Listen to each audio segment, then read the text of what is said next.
اکثر و بیشتر لوگوں کے گھروں میں مینڈک وغیرہ آ جایا کرتے ہیں، اور ایسا برسات میں اکثر لوگوں کے گھر میں ہوتا ہے کہ مینڈک وغیرہ جو پانیوں سے نکل کے لوگوں کے گھروں میں داخل ہو جاتے ہیں۔ یہ دراصل جو مینڈک ہے نا، جب موسیٰ علیہ السلام کے دور میں بنی اسرائیل میں فرعون جو کہ خدائی دعویٰ کرتا تھا اور یہ کہتا تھا کہ انا الحق، میں خدا ہوں اور میں سب سے بڑا خدا ہوں، یہ فرعون کا دعویٰ رہتا تھا۔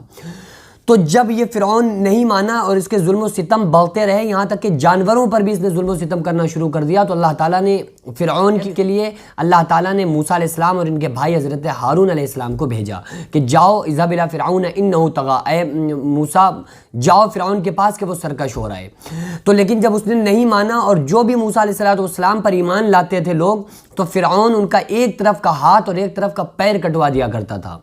تو اسی طرح سے مسئلہ چلتا رہا، تو اللہ تبارک و تعالیٰ کے نبی حضرت موسیٰ علیہ السلام نے ان ظالموں کے لیے بد دعا کر دی کہ اللہ ان کو اپنی گرفت میں پکڑ لے اور ان پر عذاب نافذ فرما دے۔ تو اللہ تعالیٰ نے جو سب سے پہلا عذاب ان پر بھیجا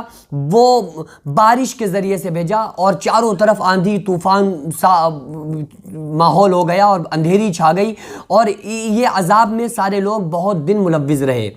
پھر اللہ کے نبی حضرت موسیٰ علیہ السلام نے دعا کی کہ اللہ اس عذاب کو اٹھا لے اب، کیونکہ اس میں ظاہر سی بات ہے کہ جو نیک لوگ تھے ان کو تو راحت تھی، لیکن کہیں نہ کہیں ان کو بھی ظاہر ہے کہ اگر دنیا میں اللہ تبارک و تعالیٰ کا فرمان ہے کہ اگر میں دنیا میں کسی عذاب کو بھیجتا ہوں تو اس کے ساتھ جو نیک بندے اس میں ملوث ہو جائیں گے، یا نیک بندوں پر اگر کسی قسم کی آفت آ جائے گی تو اللہ تعالیٰ ان کو اس کا اجر عطا فرمائے گا۔ تو موسیٰ علیہ السلام نے دعا کر دی کہ اے پروردگار عالم، یہ جو بھی اب عذاب تیری طرف سے آیا ہوا ہے اس کو اپنی طرف اٹھا لے۔ تو عذاب ختم ہو گیا، لیکن ایک مہینہ نہیں گزرا تھا کہ وہ لوگ، ان لوگوں کی جب اور زیادہ نافرمانیاں بڑھتی گئیں تو پھر اللہ تبارک و تعالیٰ نے ان کے اوپر طرح طرح کے عذابات کو نازل کرنا شروع کر دی، یہاں تک کہ ٹڈیاں جو ہوتی ہیں نا، ٹڈیاں، وہ ٹڈیوں کا اللہ تعالیٰ نے عذاب بھیجا، تو ان ٹڈیوں نے آ کر ان کے گھروں کو چاٹ ڈالا، نیست و نابود کر کے رکھ دیا، یہاں تک کہ ان کے گھر کی کنڈیوں تک کہ انہوں نے چاٹ کے ختم اور نیست و نابود کر دیا۔ پھر یہ نہیں سدھرے تو موسیٰ علیہ السلام نے پھر جب بد دعا کی تو اللہ تبارک و تعالیٰ نے ان پر مینڈک کے عذاب کو نازل فرمایا۔ مینڈک کیا کرتے تھے کہ جس محفل میں بھی یہ بیٹھے ہوتے تھے نا لوگ، تو مینڈک اس محفل میں آ کر بھر جایا کرتے تھے۔ یہ نہانے کے لیے پانی رکھتے تھے، اس ٹب میں آ کر مینڈک بھر جایا کرتے تھے۔ یہ جیسے ان کا جموائی آتی تھی، ان کے منہ کھلتے تھے تو وہ مینڈک گڑاپ سے ان کے منہ کے اندر چلے جایا کرتے تھے۔ یہ کھانے کے لیے منہ کھولتے تھے تو مینڈکیاں چھوٹی چھوٹی اڑ کر ان کے منہ کے اندر داخل ہو جایا کرتی تھیں۔ تو یہ اللہ تبارک و تعالیٰ نے ان پر ایک ایسا عذاب مسلط کر دیا کہ وہ کھانے پینے اور بات چیت کرنے سے محتاج ہو گئے۔ آپ سوچ کر دیکھو کہ ذرا سا منہ میں بال آ جائے تو انسان وہ بال کی وجہ سے تو پورا اگل دیتا ہے، ایک دم منہ سے باہر نکال کے پھینک دیتا ہے، اور جیسے اس نے منہ کھولا کہ لاؤ ہم لقمہ منہ میں رکھیں اور گڑپ سے مینڈک منہ کے اندر چلا جائے گا، تو کون انسان ایسا ہوگا جو کچ کچ کر کے اس کو چبا لے گا؟ بھائی کسی کا دل گواہی نہیں دے گا۔ تو وہ کھانے پینے سے ترس گئے، کیونکہ اللہ تبارک و تعالیٰ کے نبی سے انہوں نے بغاوت کی اور اللہ کے نبی حضرت موسیٰ علیہ السلام کی بات نہیں مانی۔ آپ دیکھیں نا کہ جب موسیٰ علیہ السلام کو اللہ تبارک و تعالیٰ نے بھیجا فرعون کے پاس کہ جاؤ اور ان کو جا کر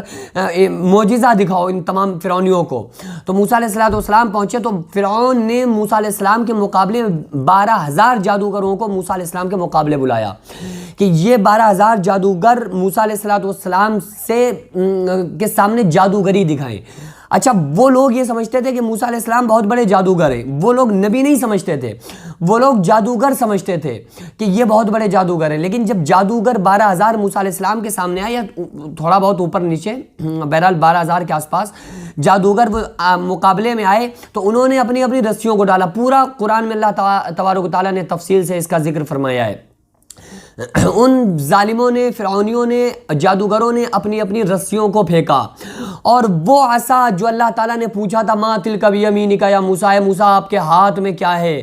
وہ عصا جو تھا اللہ تعالیٰ نے حکم دیا موسیٰ کو، اے میرے نبی موسیٰ آپ اپنے عصا کو، اپنے ڈنڈے کو ڈال دیجئے۔ تو جیسے موسیٰ علیہ السلام نے اپنی چھڑی کو، عصا کو، ڈنڈے کو ڈالا ہے نا،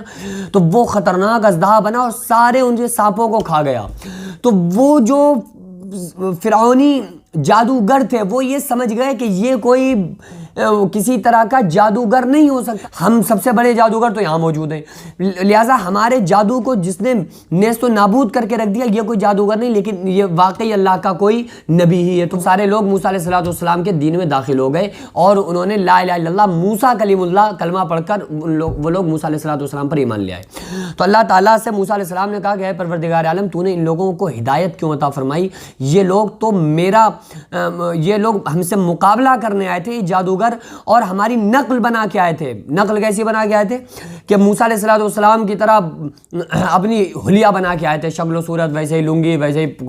کرتا آپ کا قمیص, ویسے ہی پگڑی باندھے ہوئے, ویسے ہی ہاتھ میں عصا پکڑے ہوئے. تو موسیٰ علیہ السلام کا جو حلیہ تھا وہ 12,000 جادوگر موسیٰ علیہ السلام کا حلیہ بنا کر آئے تھے کہ ان کو چڑھانے کے لیے.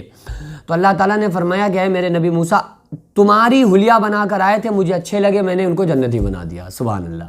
یعنی کہ میرے نبی موسیٰ چاہے یہ کسی بھی طرح سے آپ کو چڑھانے کے لیے صحیح, لیکن آپ کا جب انہوں نے روپ اختیار کیا ہے نا, بھلے وہ دکھاوے کا کیا, لیکن مجھے آپ کے روپ میں یہ اتنے پسند آئے کہ میں نے ان کو کلمے کی دولت سے نواز کے ان کو جنتی بنا دیا. تو ہم اپنے نبی صلی اللہ علیہ وسلم کی سنتوں پر عمل کریں گے تو اللہ تعالیٰ ہمیں جنت کا حقدار نہیں بنائے گا, ظاہر ہے کہ بنائے گا, لیکن قرآن نے کہا وَمَن یُطِعِ اللَّهَ وَرَسُولَهُ فَقَدْ فَازَ فَوْزًا عَظِیمًا, جس نے اللہ اور اس کے رسول صلی اللہ علیہ وسلم کی فرما برداری کی وہ کامیاب ہوا. تو یہ مینڈک وغیرہ جو گھروں کے اندر داخل ہوتے ہیں یہ ہمیں اس چیز کی یاد دلاتے ہیں کہ دیکھو یہ اللہ تبارک و تعالیٰ کی جس قوم نے نافرمانی کی تھی تو اللہ تبارک و تعالیٰ نے اس مینڈک کو عذاب بنا کر ان پر نافذ کیا تھا. تو ان تمام نشانیوں سے ہم کو سبق حاصل کرنا چاہیے اور ہمیں اللہ تبارک و تعالیٰ کی طرف رجوع کرنا چاہیے اور اللہ تبارک و تعالیٰ سے ہمیں اپنے تعلق کو مضبوط کرنا چاہیے. اور اعوذ باللہ من الشیطان الرجیم یعنی پناہ مانگتا ہوں میں اللہ کی شیطان الرجیم سے, اس دعا کی کثرت کرتے رہنا چاہیے.